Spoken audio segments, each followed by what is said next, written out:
douche flu. How's it going, everybody? What's up? This is Blake.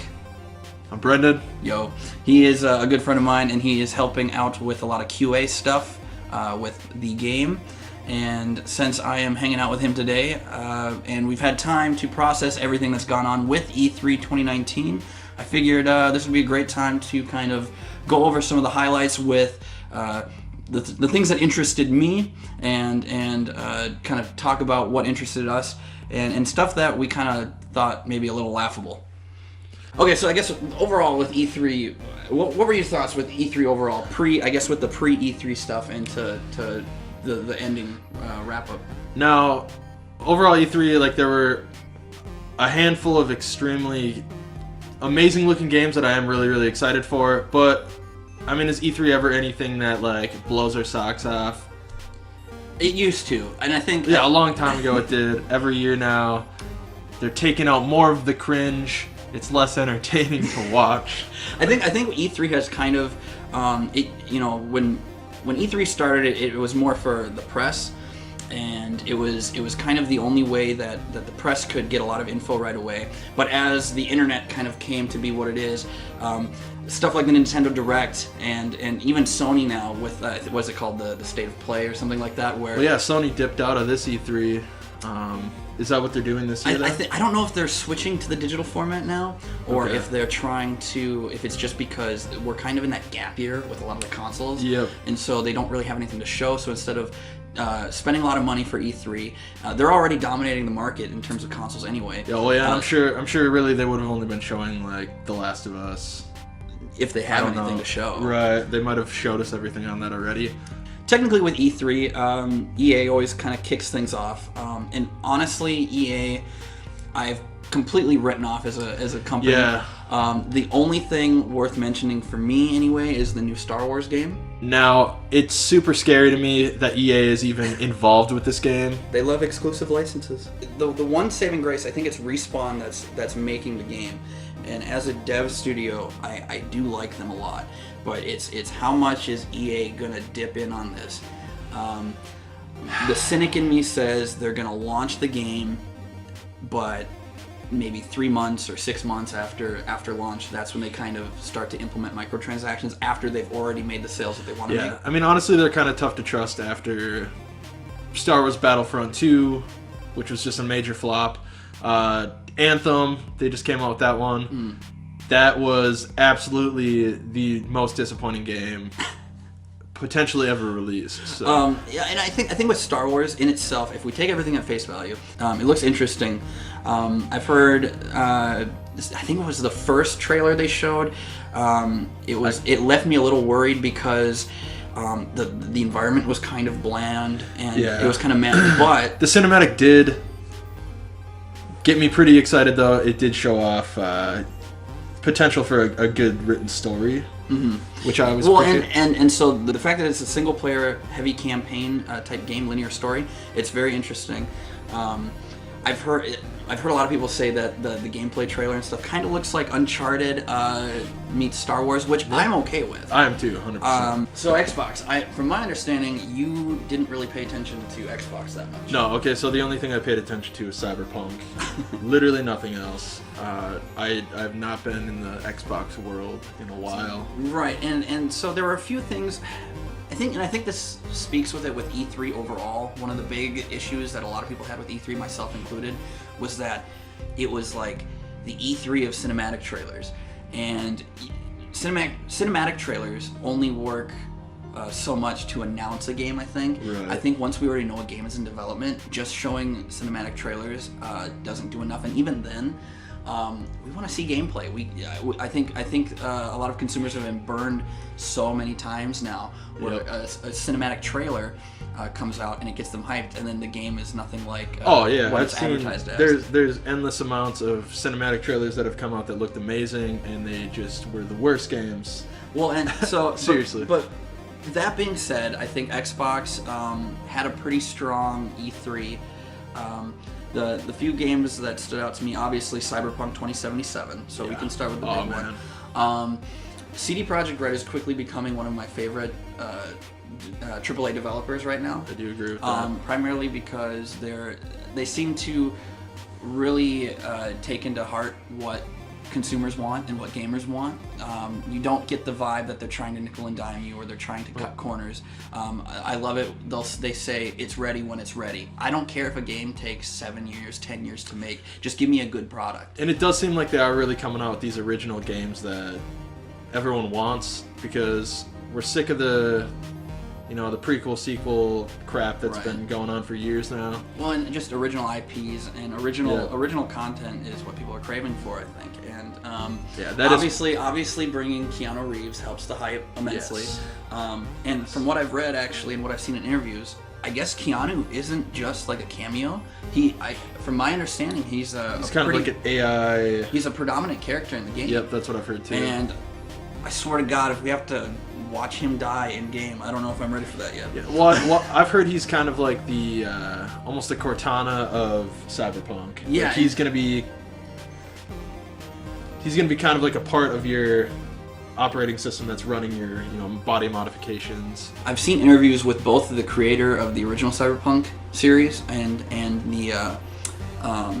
with CD Projekt Red, and I don't know exactly how closely they're going to follow his character, because the original creator kind of hinted at it might be a little different, but as far as the character in itself, he's exactly as he wanted him to be portrayed. Right. So the game just looks great. For me, that's a day one purchase. Definitely getting it on PC for myself. And honestly, I don't know if you saw, but with kind of like what they did with The Witcher 3, they're including a lot of stuff with just the base model in itself. They're only having two editions. Right. The standard edition and then the collector's edition. That game is definitely probably one of the more hyped games. Very, very hyped for that one.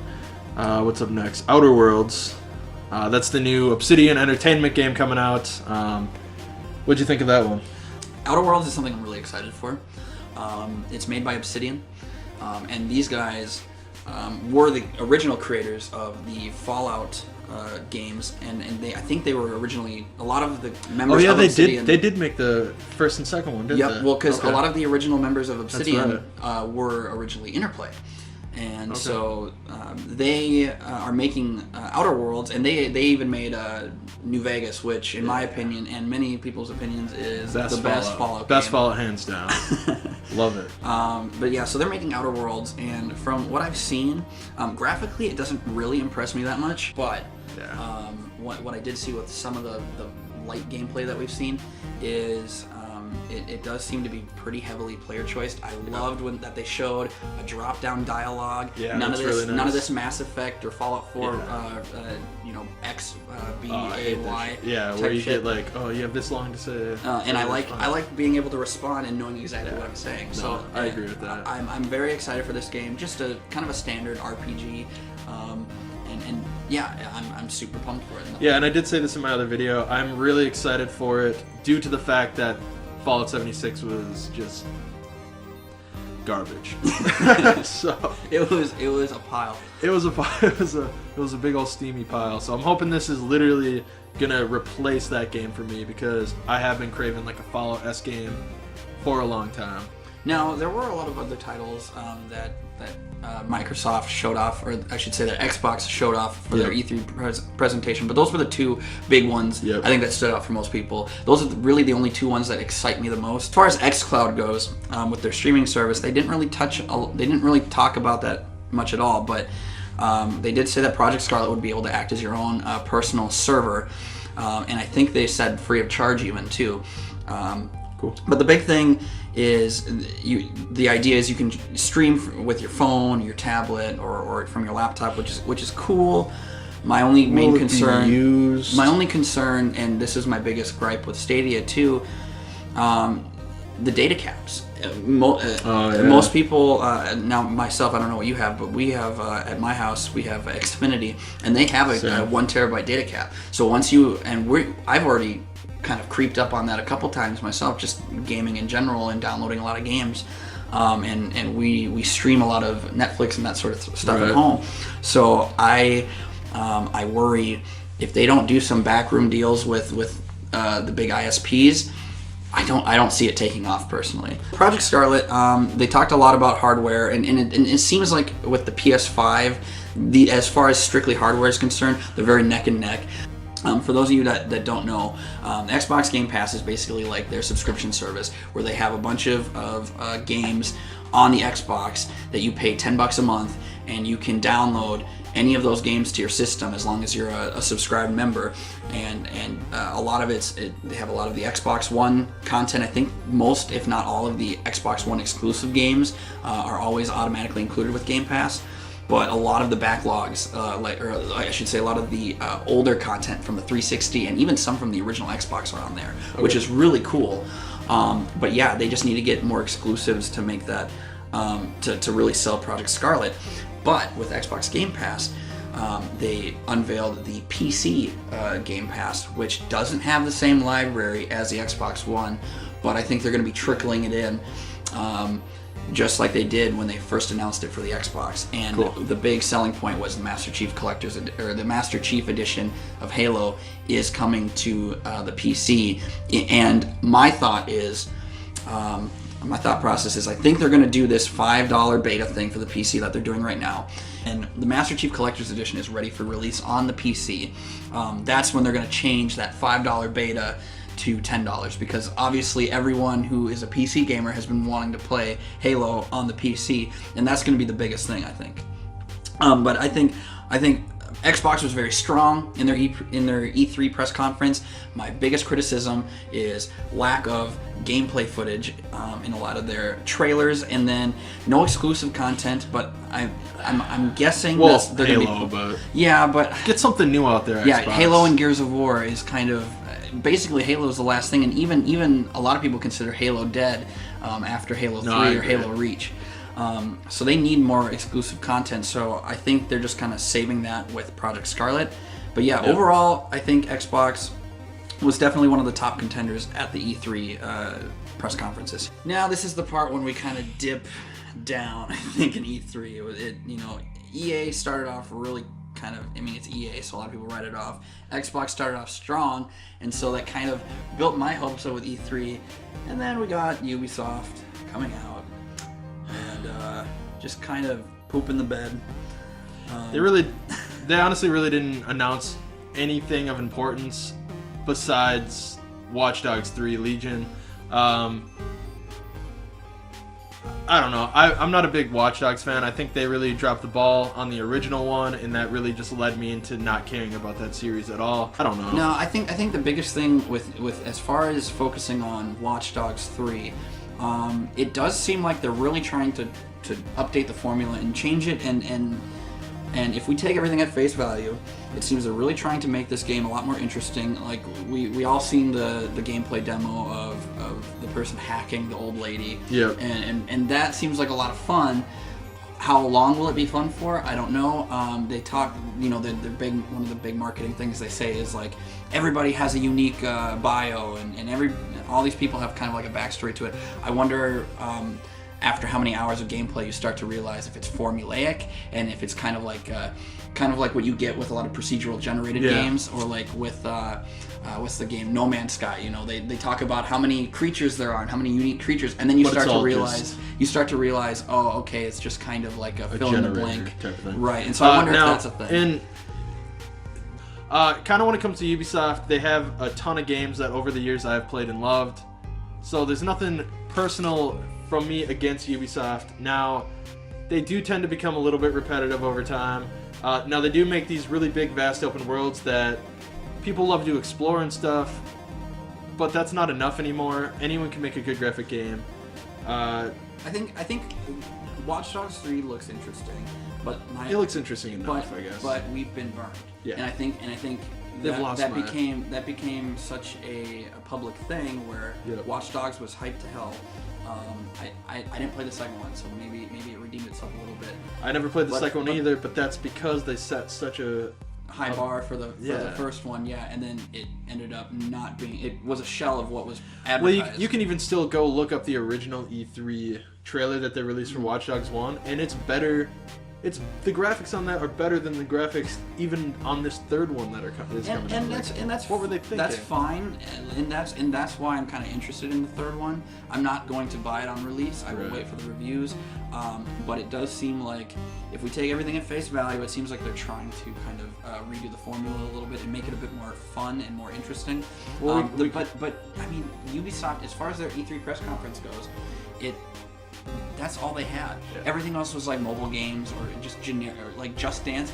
First of all, I think it's hilarious that Just Dance still to this day is getting new releases for the Wii. It is. It's getting people are still buying it for the Wii. But yeah, nothing of interest other than Watch Dogs for me with Ubisoft. It was mostly just kind of really bland games and mobile stuff. Yeah, nothing too crazy. And segueing into that, Bethesda, they seem to spend most of their time promoting mobile ports. Like, great, Blades is coming to the Nintendo Switch. That game sucks. That game is trash. I've tried playing that. Bethesda, what are you doing to us? We loved you. We supported you. I mean, come on. We're still going to support you, but you were the chosen one. Who's me? Roll that clip. You were the chosen one! It was said that you would destroy this and not join them! I hate you! I really think that it feels like Fallout 76 was a cash grab from the get-go. It really was. And I think... their big reveal this year was Doom Eternal. That does look fun. And the fact that it's being launched day one on the Switch is really cool for me. Doom is not one of those games that gets me excited for a Bethesda E3. Yeah. You're looking for the Bethesda dev team, not the Bethesda publisher. Right. See, and I loved Doom 2016. I played it on the PC. I played it too. And now as my life gets more hectic and more busy, I find myself playing the Switch more. And Doom Eternal looks really good.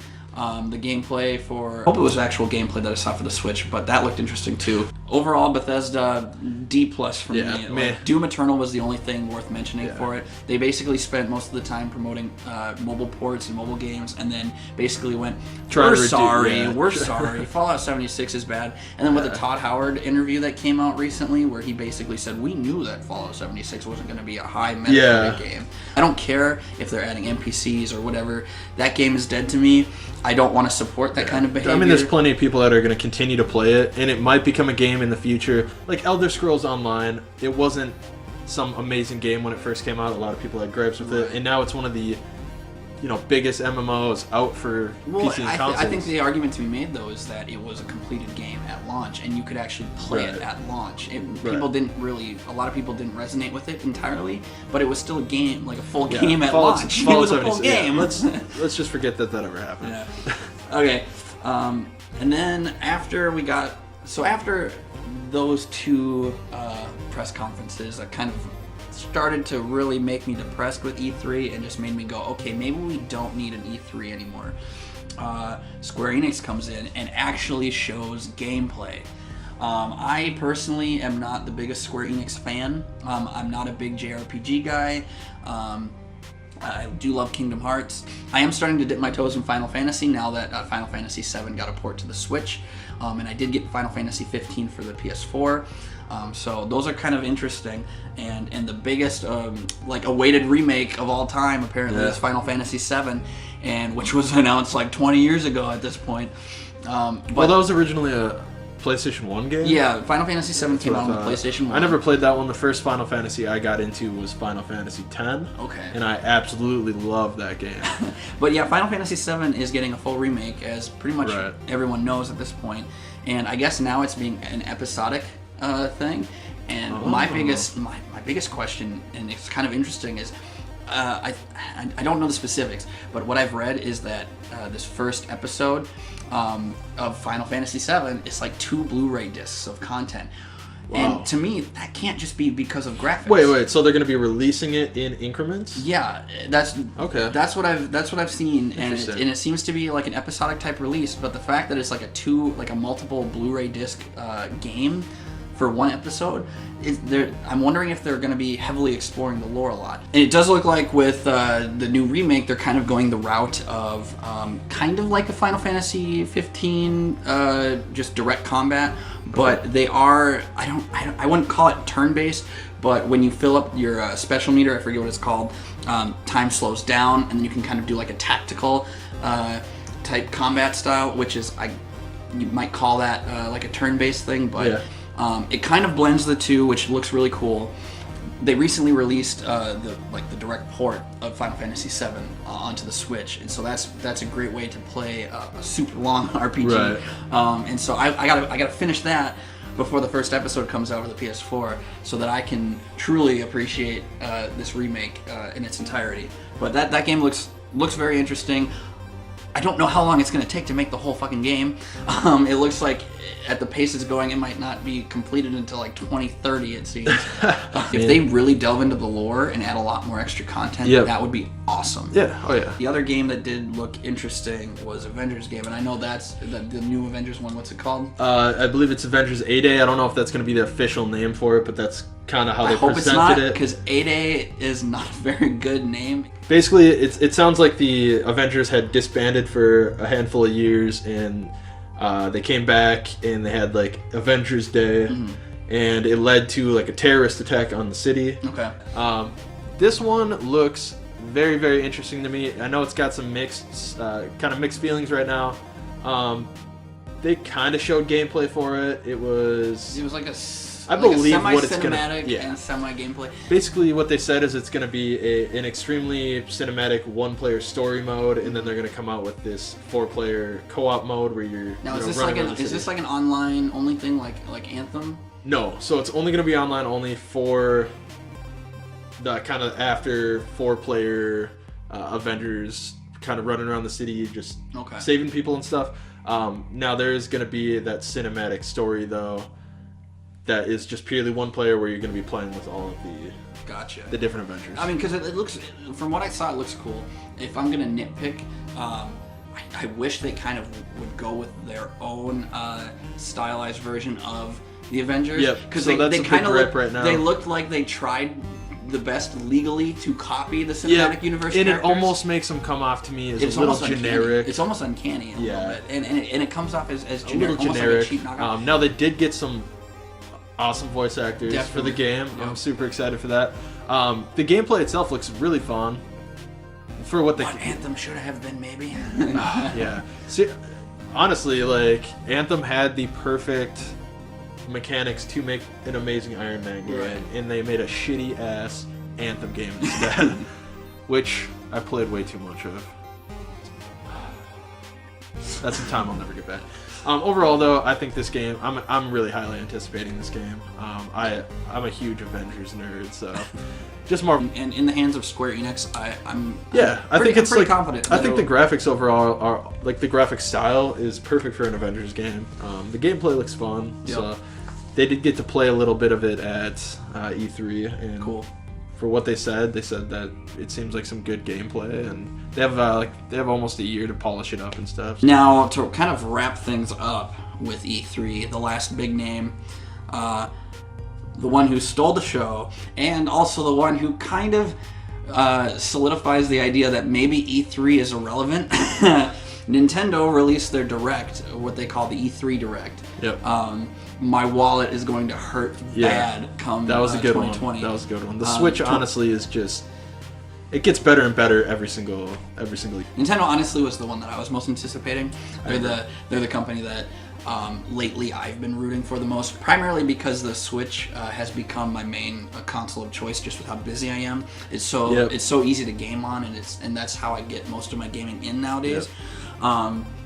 But they just have a lot of good content, and they showed a lot of gameplay. Like, a lot of gameplay. Most of the games they had were gameplay trailers. Yeah, which is nice, because it does seem, too, like, when they do announce a game, it comes out pretty soon. Right. After they announce it, which I appreciate. And I think that's the benefit of the Direct, too, is because even though, like, before they did the Directs, when they basically kind of were on the E3 bandwagon with everybody else, it kind of forced them to have these trailers ready and releases ready for certain Right. times. With the Direct, you can schedule everything around exactly when you want it to, and you can start building the hype exactly when you want to. Yep.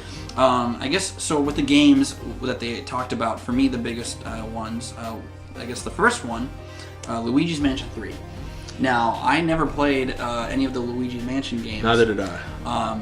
But they have high praise. Like, Yeah. Anyone that I've heard that has played Luigi's Mansion has enjoyed it. I know. So I'm assuming they're going to enjoy this one too. Right, and they have Luigi's Mansion. The first one was for the GameCube, and then they recently remade it for the 2DS, which is what I have.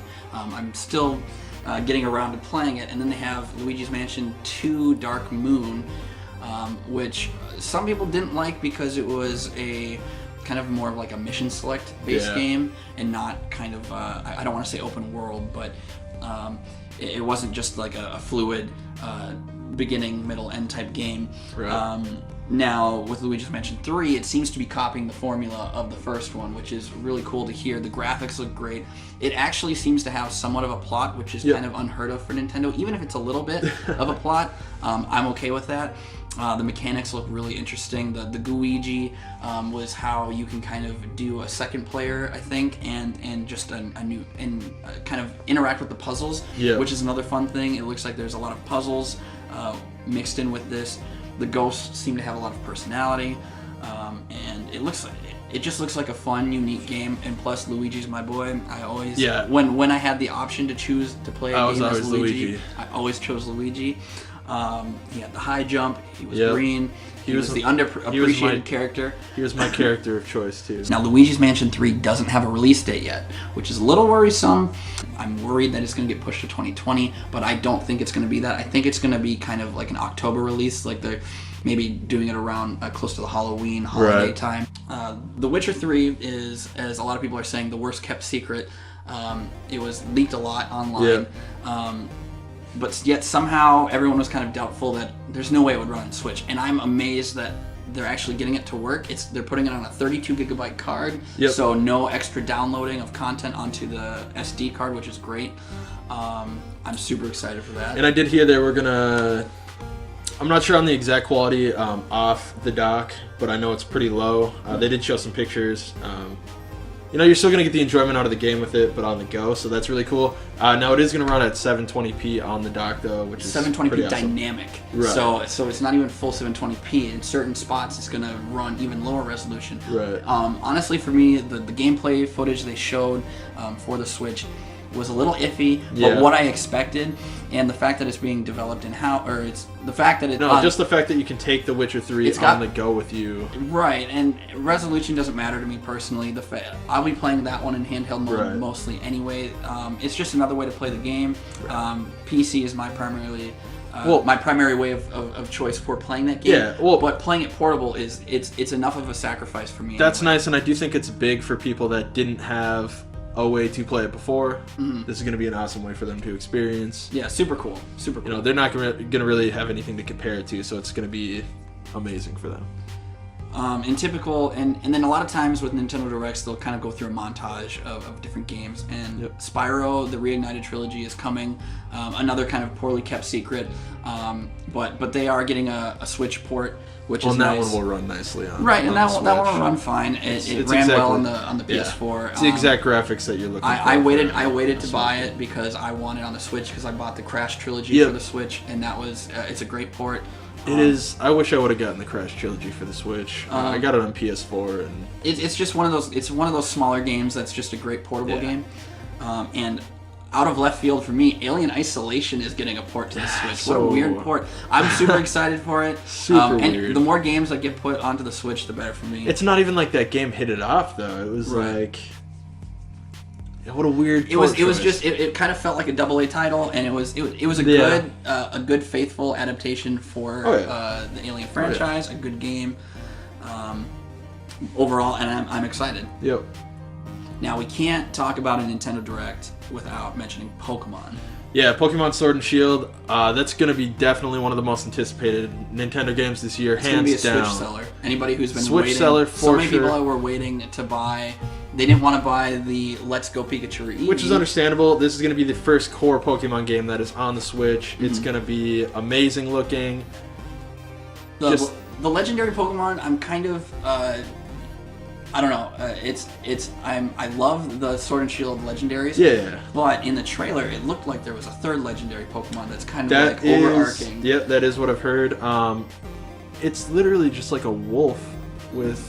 They're doggies. It's just a doggo. It's a doggo with a sword in its mouth. I mean, I'm cool with that. Where do they come up with this stuff? The biggest thing for me was the fact that my biggest concern was that they weren't going to keep anything from Let's Go. Right. And it seems that they kind of did this hybrid thing with the wild Pokemon. In Let's Go, I loved that you could just see the Pokemon. I did really enjoy that. But they also kept random encounters in, but it wasn't like the invasive random encounters. It was you would see an exclamation mark, and it was kind of a mystery. You didn't know what Pokemon it was, but if you saw it, you could choose to go up to that Pokemon. Right. And that's huge for me because it's kind of becoming a little old and tiresome to just kind of have the randomized encounter. Yeah. That is old. I'm really excited for this game because it does look like they added some new mechanics to the game. Free cam in the wild environments. That's really cool. I'm pretty sure it's fixed cam. They didn't really say it, but I'm pretty sure it's fixed cam when they're. It's something to look forward to. Just something different. Super hype. I think. Overall though, graphics look insane for a Pokemon game. I think it's the first time. I mean, I think it's pretty predictable. I mean, when the 3DS was out, they were kind of pushing the hardware a little bit. Yep. I think this is kind of the next step up to expect. It's not hyper realistic in any way, but it's a nice high res Pokemon game. Animal Crossing looks great. Looks great.